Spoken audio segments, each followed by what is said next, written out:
Allahumma sholli ala sayyidina Muhammadin Allahumma sholli wa sallim wa ala alihi wa sahbihi ajma'in. Amma ba'du. Alhamdulillah niku wau sampun diwaos kali Ustaz Mustaqim syarah Al-Hikam maqalah 136 sampai 140. Menika dalu niki kula ingin mengulas kembali makalah ingkang diwaos niku wau supados mugi-mugi kula panjenengan sedaya niki saged memahami napa ingkang dimaksud makalah Syekh Ibnu Athaillah menika. Bismillahirrahmanirrahim. Makalah 136. Kun bi awsafi rububiyyatihi muta'alliqan wa bi awsafi ubudiyyatika mutahaqqiqan. Bersandarlah selalu kepada sifat-sifat ketuhanan Allah dan perhatikan sungguh-sungguh sifat-sifat kehambaanmu sendiri. Makalah 136 Syekh Ibnu Athaillah jelasaken bahwasane kados kula panjenengan sedaya niki lek saged meyakini dengan seyakin-yakinnya akan sifat rububiyah Allah Subhanahu wa taala. Inggih menika yakin bahwa Allah ini yang mengatur seluruh alam yang ada di semesta ini. Kemudian meyakini juga bahwa Allah Subhanahu wa taala menika yang melindungi, yang menata, yang mengurusi, yang segala-galanya tersebut dalam Asmaul Husna. Itu Allah Subhanahu wa taala dengan sifat rububiyahnya. Sifat rububiyah niku sifat ketuhanan. Ngoten. Sehingga lek kula panjenengan sedaya niki yakin bahwa Allah ini yang maha melindungi, bahwa Allah ini yang maha menolong. Yakin dengan seyakin-yakinnya. Mestine kados kula sampean niku bakal pasrah dateng Gusti. Lek gak yakin, gak mungkin pasrah. Makanya Syekh Ibnu Athaillah sanjang bersandarlah selalu kepada sifat-sifat ketuhanan Allah. Jadi sampean harus yakin dhisik tentang sifat rububiyah Allah. Harus yakin. Sampean yakin bahwa Allah ini yang memberikan rezeki kepada seluruh alam semesta. Harus yakin sumber rezeki niku dugi Allah Subhanahu wa taala. Sing sifat rububiyah termasuk Ar-Razzaq dalam Asmaul Husna yang maha memberi rezeki. Sampeyan harus yakin. Lho lek wis yakin sampean butuh dalam hal rezeki pasti nih gampang pasrah nang Gusti. Kan ngoten. Tapi lek gak yakin yo gak mungkin. Nah, keyakinan ngoten niku mboten saged muncul wonten di ati kula sampean. Lek kula sampean niku tidak memperhatikan sifat-sifat awake dhewe. Pelindung, Allah Maha melindung sama dalam kegelisahan, dalam ketakutan, di dalam ketidaktenangan. Sampai golek perlindungan. Lek sampean yakin bahwa Allah ini yang melindungi, yang maha melindungi dan melindungi segala sesuatu atau alam semesta ini. Maha melindungi. Kira-kira sampean pasrah nang Gusti Allah mboten? Enggak. Tapi lek sampean iku mang kenal weruh ambek sifate awake dhewe. Sampeyan merasa aku iki gak iso apa-apa. Lho iki lho. Berarti weruh ambek awake dhewe. mengenal sifatnya diri sendiri. Aku gak mampu opo-opo. Terus duwe keyakinan dengan sifat rububiyah Allah bahwa Allah sing iso opo. Kira-kira sampean sik gelem pasrah apa mboten nek? Gelem pasrah apa mboten? Mestine wajib semangat pasrah. Nek dicontohaken kados ngeten. Kados kula sampean sedaya ketika mungkin di tengah lautan perahu iki kayak sama ndak mampu mungkin merenang di sepanjang lautan itu. Gak kuat awake iki, ngerasa gak kuat lek kate ngelangi nyabrang lautan. Matur ngoten. Sampean ketok kayu. Gini. Sing kayu iku sampean yakin bahwa kayu iki kuat nggawa awak kuat iki kambang. Sampeyan pasrah nang kayu apa gak? Pasrah nang kayu apa enggak? Tapi sadurunge sampeyan wis yakin dhisik bahwa aku gak akan mampu merenangi laut. Gak kuat aku dina-dina di laut, gak mungkin kuat. Ngarep ngono ketok kayu glugu mbopo kayu gedhe gampang di laut iki. Sampeyan yakin, yakinnya bahwa kayu iki sing iso ngangkat awakku. Sing iso nggawa kambang awakku. Sampeyan pasrah nang kayu kok enggak? Nah, lek bener-bener pasrah nang kayu, gak mungkin kayu ku moro nang sampeyan. Pasti sampeyan moro nang nyedek nang ngene mari ngono sampeyan pasrah. Nah, ngoten. Jadi kepada Allah Subhanahu wa taala kita wis yakin. Atas kula sampean wis yakin nang Allah Subhanahu wa taala. Bahwa Allah Maha segala-galanya. Yang Maha mengatur, yang Maha melindungi, yang Maha menciptakan, yang Maha menyelamatkan, yang Maha agung, yang Maha gagah, yang Maha pengampun. Semuanya ada dalam Asmaul Husna. Itu termasuk adalah sifat rububiyah, sifat ketuhanan Allah. Yakin kata ngoten. Terus sampai keadaannya waktu itu tidak mampu. Sampeyan yakin Allah Maha Kuat.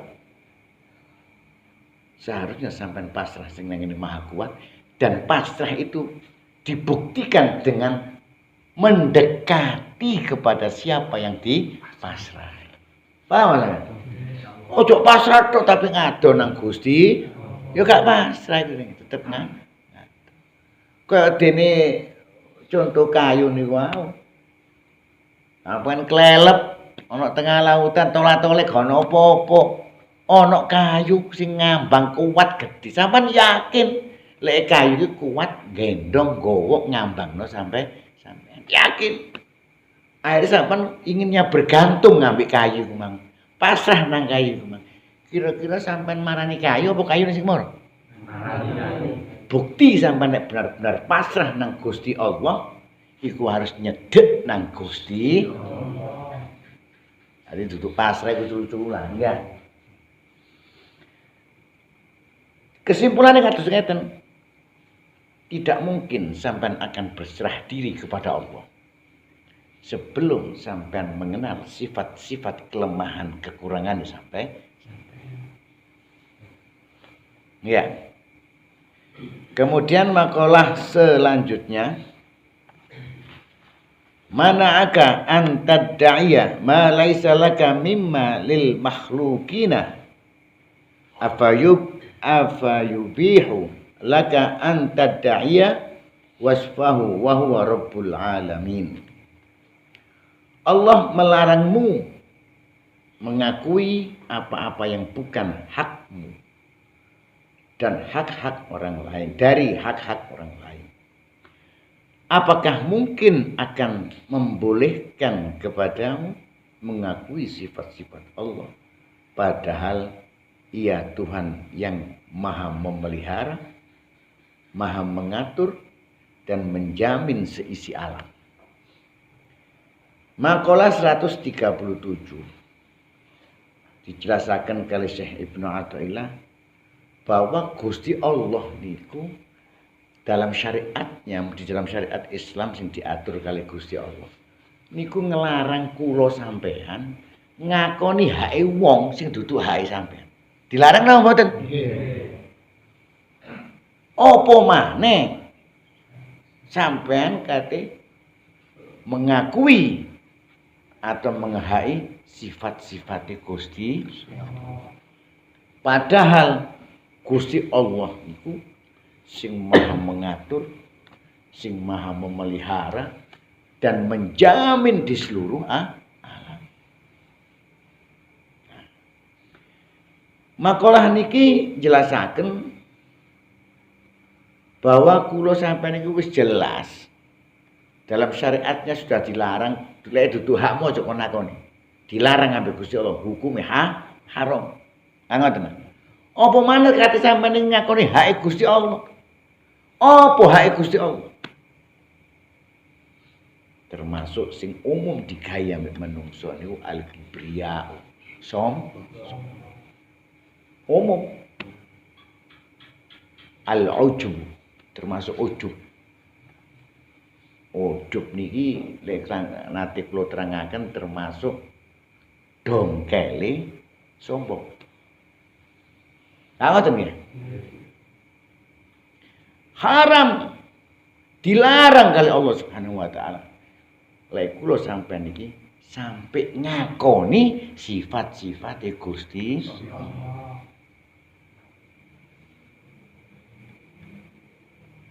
Lah niki sangat berhubungan dengan makalah pertama wau.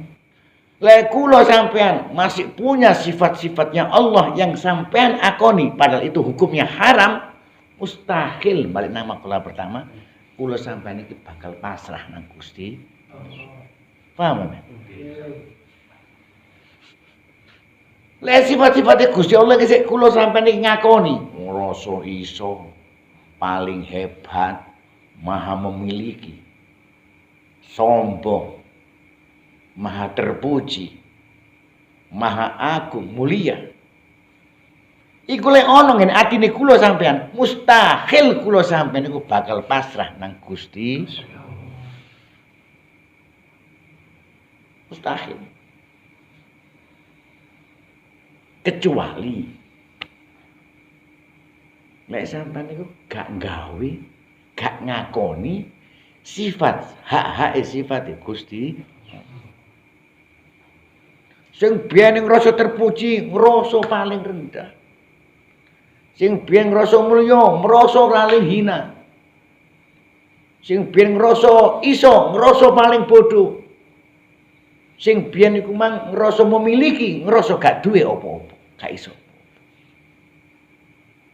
Wong sing kaya ngono iku bakale iso pasrah temen-temen nang Gusti.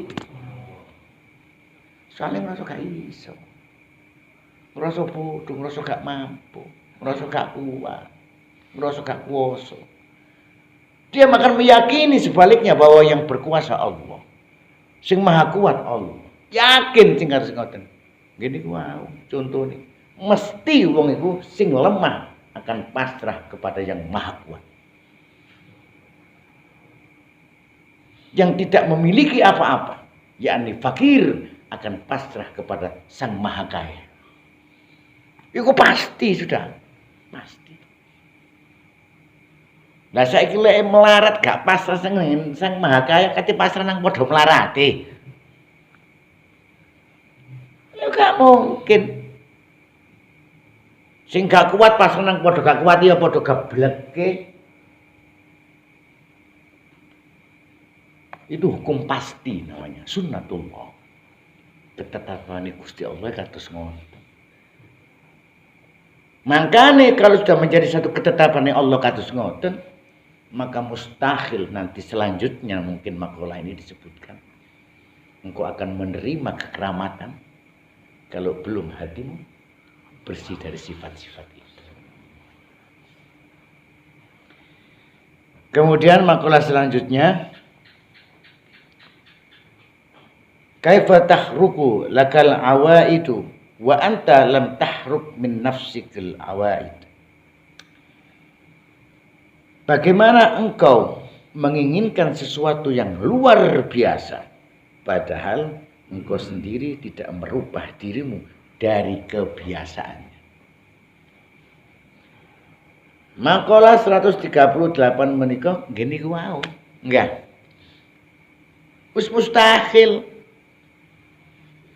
Kados kula sampean kepingin mendapatkan sesuatu yang luar biasa, inggih menika termasuk kekeramatan atau suatu tersingkapnya hati ini bisa melihat sesuatu, yakni kasyaf. Gak mungkin sampean oleh kasyaf, ilmu kasyaf kados ngoten niku. Le ati iki sik penuh dengan sifat-sifat tercela. Nah niki lek kula ibarataken. Atiku ada satu kata pada umumnya dikatakan ada mata hati. Mata sing jenenge mata iku ndelok. Sing jenenge mata iku ketok. Nah ngoten. Tidak akan mungkin tersingkap. Tidak akan mungkin mata hati ini menembus sesuatu ketika mata hati itu ada tabir atau halangan-halangan yang menghalanginya. Apa itu? Di antaranya sifat-sifat yang tercela. Lehati kula disampaikan iki sik ditutupi dosa, sifat-sifat sing elek numpuk ana ngarep. Moto gak ketok apa-apa. Paham sampean nggih? Gak ketok apa-apa. Mongko moto ati iki lek kepengin ketok, lha iki lho. Jare Syekh bin Athaillah ilangno sifat kebiasaan. Kebiasaan sifat manusia pada umumnya tidak ada satupun orang yang terlepas dari sifat itu. Nggih menika ingin dipuji. Ingin ingin disayang. Iku sifat kebiasaan manusia. Sopo? Mulai bayi, mulai lahir, mulai dewasa, sedikit bahasa contohnya mulai sak najwa. Padahal masa itu masih masa laibun. Masa-masa arek cilik sik seneng dolim. Tapi wis kepingin duwe sifat, kepingin terbukti. Itu sifat kebiasaan dan itulah sifat nafsu kita di antaranya. Padahal sifat ingin dipuji, terpuji itu sifatnya Allah. Maka hukumnya haram. Kalau itu yang ada dalam coretan hati kita, maka itu menjadi dinding. Jadi penghalang atau hijab. Hijabnya apa? Hijabnya moto hati. Belum lagi dosa-dosa. Tambah dosa. Tempoke tambah double. Dosa maneh tempoke double maneh. Durung sifat-sifat yang tercela yang lain. Iri, dengki, riya, sombong, tambah double. Akhirnya apa? Mata itu menjadi buta. Gak ketok apa. Dari Syekh bin Athaillah, maka mustahil kamu ingin mendapatkan sesuatu yang luar biasa. Artinya itu kekasyafan atau kekeramatan yang diberikan oleh Allah. Kalau engkau tidak menghilangi atau meninggalkan kebiasaan-kebiasaan yang biasa engkau lakukan. Ini menika sifat-sifat yang tercela. Ilang ana dhisik iku. Ya jelas. Lek wis sifat-sifat sing elek, dosa-dosa kita mau bertobat kepada Allah. Itu di antara dosa-dosa yang menjadikan satu hijab atau penghalang, tabir. Kita minta ampun kepada Allah, maka tabir itu akan tersingkap. Minta lagi kepada Allah, terus bertobat kepada Allah, maka tabir yang satunya akan selalu tersingkap. Kemudian dia berjuang dan bermohon kepada Allah agar supaya hati ini bisa bersih dari sifat-sifat yang tercela. Satu sifat yang tercela yang tersingkirkan, maka hancur pula yang namanya hijab hati tersebut. Ketika dia mampu dengan pertolongan Allah membersihkan semua sifat-sifat tercela, maka tergantikan dengan sifat-sifat yang terpuji. Di antaranya tawadhu, merendahkan diri, qanaah, nerimo, as-sabrun termasuk sabar.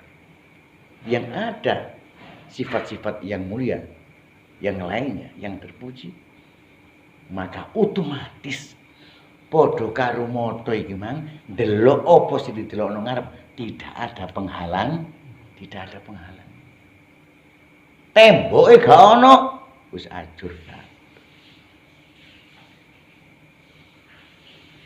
Maka dengan makalah 138 menika kula panjenengan sedaya iki dikengken berusaha. Apa yang menjadikan satu hijab hati yang saya sebutkan tadi, yaitu diantaranya sifat-sifat yang tercela dan dosa-dosa hati. Lek kula sampean kepingin mendapatkan sesuatu yang luar biasa, kekeramatan atau kekasyafan dari Allah Subhanahu wa taala, maka singkirkan sifat-sifat yang tercela itu dalam hati dan bersihkan hati itu dari hijab-hijab dosa yang menutup, yang insya Allah kita akan mendapatkan karunia dari Allah, yaitu berupa ilmu al-kasfun. Kemudian makalah selanjutnya, masya'nu wujudut talabi inna masya'nu an turzaqa husnal adab. Bukannya tujuan utama itu hanya sekedar minta atau berdoa, tetapi tujuan yang utama ialah jika engkau mengetahui adab tata krama terhadap Tuhan, yakni Allah Subhanahu wa taala. Makalah 139. Sak temene wong njaluk nang Gusti Allah iku tujuane aja njaluk tok lek awakmu kepin ketrima donga iku, bahasa kados ngoten. Tapi hakikate donga iku apa? Jarine Syekh Ibnu Athaillah, sak temene hakikate donga iku ngweruhi tata cara adab aturane njaluk nang Gusti. Apa tata carae? Apa adab-adabe njaluk nang Gusti Allah? Termasuk diantaranya tata cara adab njaluk ndonga nang Gusti Allah iku tawadhu ilallah, merendahkan diri di hadapan Allah. Gak mungkin orang itu akan merendahkan diri di hadapan Allah ketika dia masih ada sifat yang namanya ingin dipuji. Mustahil dia akan memohon kepada Allah dengan merendahkan diri sebagai syarat untuk diterimanya doa apabila dia itu hatinya seono sifat kepingin diel. Gak kira keterima dongane wong ngono. Krono tidak merendahkan diri. Iki syarat, termasuk syarat agar doa kita agar dikabulkan oleh Allah. Itu pertama-tama merendahkan diri. Lah merendahkan diri itu pun gak akan bisa dilakukan kalau dia tidak merasa. Harusnya dia merasa tidak mampu, merasa tidak kuat, merasa tidak memiliki apapun. Itu yang akan mendorong menumbuhkan sifat yang namanya tawadhu. Dadi ndonga enak gampang lek ndonga. Lek njaluk gampang. Tata carae ndonga iki lho harus ana. Permasalahannya tidak mungkin orang itu akan memohon kepada Allah dengan ikhlas ketika hati itu masih banyak sifat-sifat tercela. Ikhlas niku napa sih? Kalau dalam pandangan syariat kita melakukan amal ibadah bentuk apapun itu karena Allah. Kan ngoten. Iku jenenge secara hakikat. ketika dia menyembah kepada Allah, melakukan ibadah pun kepada Allah, dia tidak melihat siapa-siapa, yang dilihat hanya Allah. Itu hakikatnya. Tadi sampai melakukan ibadah apa ae wis, khususnya sembahyang. Sampai gak ketok sapa-sapa. Gak ono apa-apa, sing ono Gusti baru iso ikhlas. Wong sing ono Gusti Allah to. Tapi lah ibadah napa mawon khusus salat. Ketika sampean melakukan salat tadi itu, kepingin ikhlas tapi masih mengadakan sesuatu yang ada selain Allah, mustahil engkau akan bisa ikhlas. Lah sing dianggap ono iku apa? Yang menguntungkan dirinya, yang menguntungkan hawa nafsunya, yang menurutkan kebahagiaan hawa nafsu, sing cuma ono. Maka mustahil orang itu bisa melakukan ibadah apapun itu dikatakan ikhlas. Gak ono kabeh. Alami gak ono plus gak sing ono Gusti Allah. Saya yakin 1000% pasti ikhlas. Wis gak ono krono ae gak ono kabeh. Iku hakikat ikhlas. Bersih dari segala sesuatu yang ada kecuali Allah. Gak iso repot sampean ibadah sik ngono apa-apa, iki ana kiai, ana ulama, ana guru, ana wong tuwa. Ana apa siapapun di situ. Ada kedudukan, ada wanita, ada harta benda. Masih kita mengadakan, kita menyembah kepada Allah dengan ikhlas. Sulit. Mustahil. Dan caranya ya apa? Yang gelok tingkatannya. Loh, kan mustahil kita mengadakan sesuatu sing ngono iki Gusti Allah. Padahal moto ya ketok ana saliyane Gusti, ya iku ciptaane Gusti. Kuping ya sing ngrungokno ciptaane Gusti Allah. Tangan rasa sing ngrasakno ana ciptaane Gusti Allah. Lah lek kene gak ngono-no. Kabeh sing ana Gusti Allah. Apa termasuk gak ngingkari sifatnya Gusti Allah yang Maha Pencipta? Ngoten. Ngoten nggih. Maka terjawab di sini dengan kalimat la haula wala quwata illa billah. Jawaban ini mosok lali sampean. Keterangan pun sampean.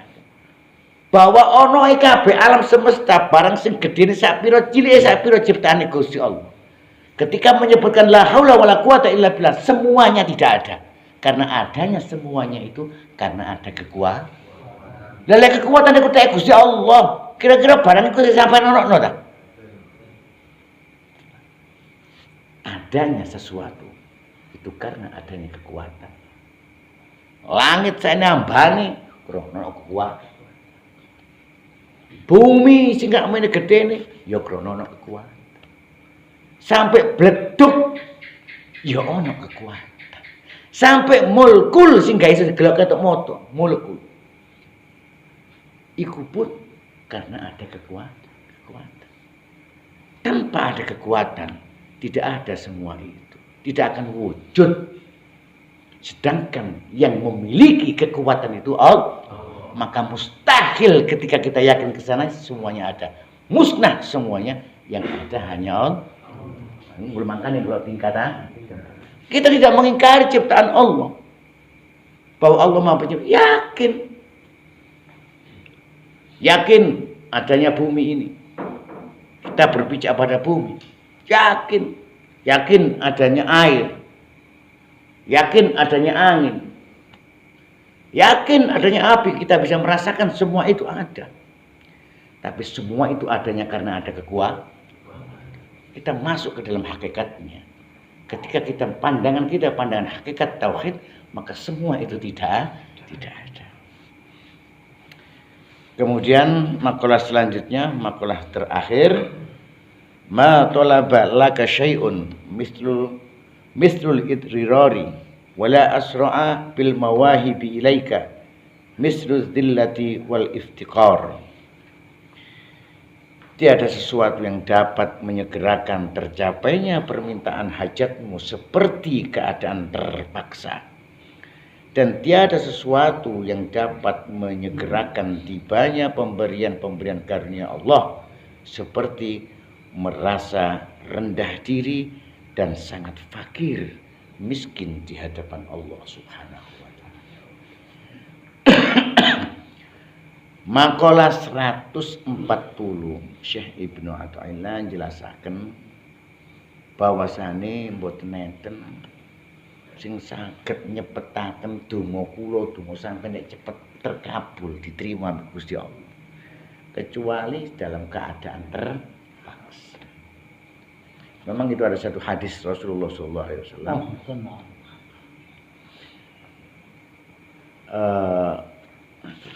Terus di sini. Oh, tidak di sini. Jadi doa yang tidak ada hijabnya. Doa sing langsung diterima ambek Gusti Allah, doanya orang yang teraniaya. Wong teraniaya ku terpaksa nang mboten. Maka Syekh Ibnu Athaillah menjelaskan bahwa doa yang paling menyegerakan tercapainya permintaan hajat kebutuhan kita itu dalam keadaan terpaksa. Mengapa Syekh Ibnu Athaillah mengatakan seperti ini? Itu dengan sesuai dengan hadis Nabi tadi. Dikarenakan ketika orang dalam keadaan terpaksa, di situ manusia mau tidak mau pasti mengakui kelemahannya.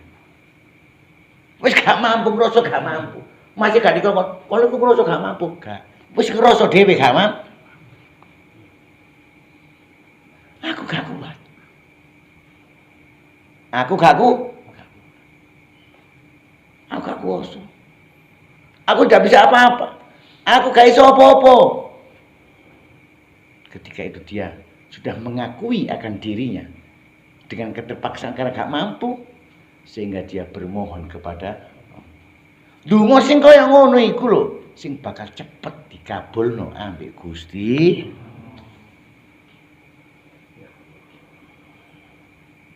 Aja ngrasa donga ngadungano beres, waduh tambah gak iso. Tambah gak iso. Soalnya gak merendah itu gak terpaksa sifatnya wis aku sombong wis metu. Iki termasuk syarat-syarat agar supaya doa kita dikabulkan oleh Allah Subhanahu wa taala. Wis kuwatah tiyang niku sing kula kepirengaken. Banyak sekali orang mengatakan bahwa aku kono kae ndonga gak tahu dikabul. Lah wong carane gak ngerti. Carane gak ngerti. Coba carane ngerti, rendahkan dirimu. Ngerasa kene gak iso apa-apa. Contoh sekarang. Ya Allah, berilah aku rezeki. Bisa. Ya, berilah aku rezeki. Kemudian kok gak dikabul-kabulno. Apa donga iki kliru? Donga gak kliru. Sing kliru iku rasane ana di ati. Yakin ya Allah. Kula iki sampean gak rezeki. Kula iki gak iso golek dhewe, gak iso njogok dhewe. Gak perlu teko ae rezeki. Njaluk rezeki karepe yo. Tapi gak dirasa gak mampu. Padha mbek ngeten.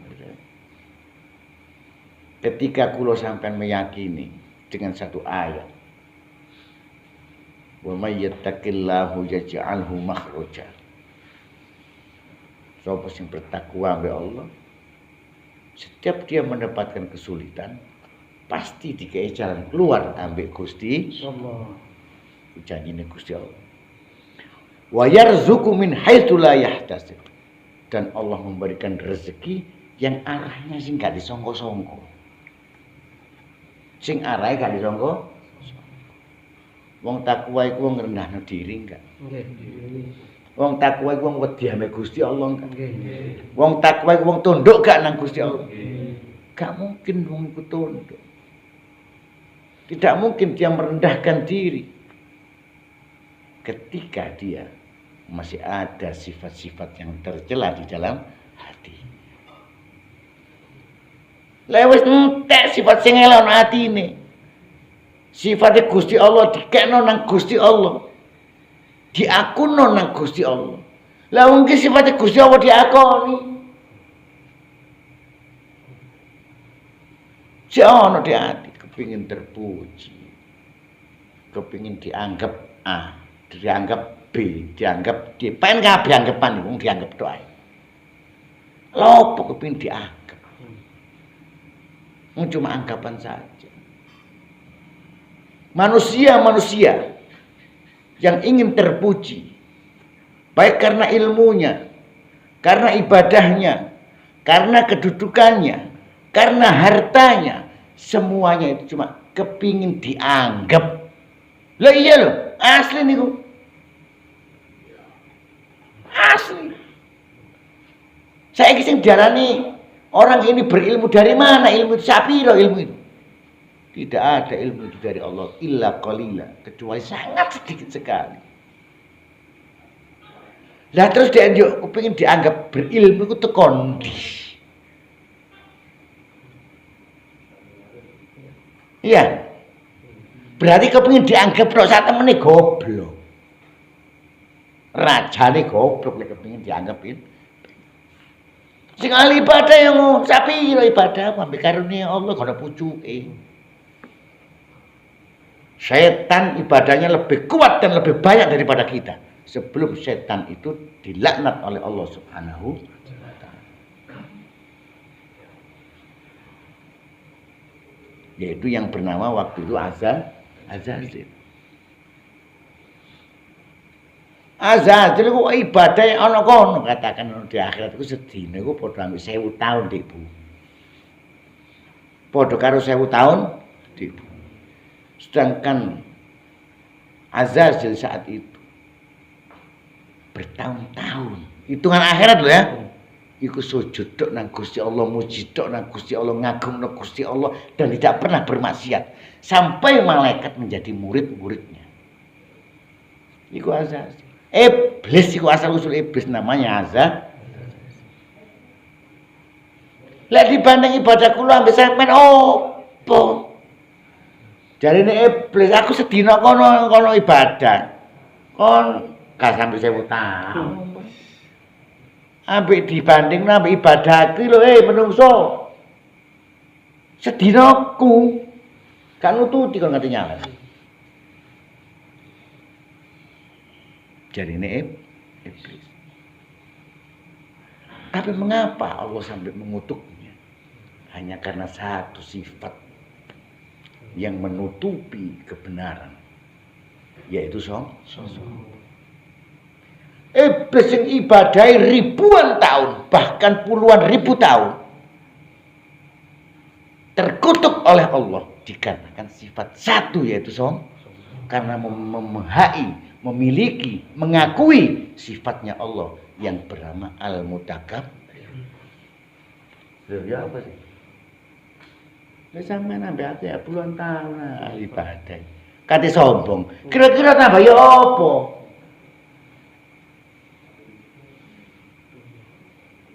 Nah, makanya mahkolah ini mengingatkan kita, mengajarkan kepada kita, termasuk bagian daripada syarat-syarat agar donga kula sampean iki gampang terkabul. Ojo nyalano Gusti Allah. Setan bisik-bisik donga gak terkabul-kabul, Gusti Allah gak ngreken aku nguruki suudon. Nyongko elek nang Gusti Allah. Kan ngoten ya? Ono manes sing imane sangat rendah sekali. Sehingga setan membisikkan satu kalimat-kalimat yang sangat mencela dan merendahkan Allah. Budak kayak Gusti Allah. Oh, ono sing ngono. Ono apa kira-kira?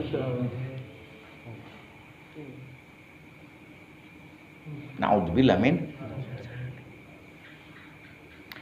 Dengan demikian, monggo kula sampean ini dengan diajarkan oleh Syekh Ibnu Athaillah agar mudah kita dikabulkan oleh Allah doa-doa kita, maka cobalah kita berdoa ini dengan mengakui bahwa aku gak iso nyelesekno sing tak selesekno gak mampu. Gak kuat aku, gak kuasa aku, gak iso aku. Kemudian muncullah menumbuhkan sifat kerendahan diri, tawadhu dan bermohon kepada Allah. Ya Allah, apa yang jadi harapannya hati? Bermohonlah kepada Allah dan katakan dengan seyakin-yakinnya bahwa hanya Engkau ya Allah yang bisa. Aku gak iso. Insya Allah doa kita akan terkabul. Kemudian selanjutnya dari makalah ini, dan tiada sesuatu yang dapat menyegerakan tibanya pemberian karunia Allah, merasa rendah diri dan sangat fakir. Allah akan memberikan karunia-karunia kepada kita. Allah akan selalu memberikan hidayah-hidayah, sesuatu yang luar biasa kepada kita ketika kita merasa tidak punya apa-apa, fakir dan sangat merendah di hadapan Allah Subhanahu wa taala. Kalau hati kita selalu seperti itu, maka tunggulah karunia-karunia Allah yang akan diberikan kepada kita. Mudah-mudahan kita selalu mendapatkan karunia Allah Subhanahu wa taala. Akhiran, assalamualaikum warahmatullahi wabarakatuh.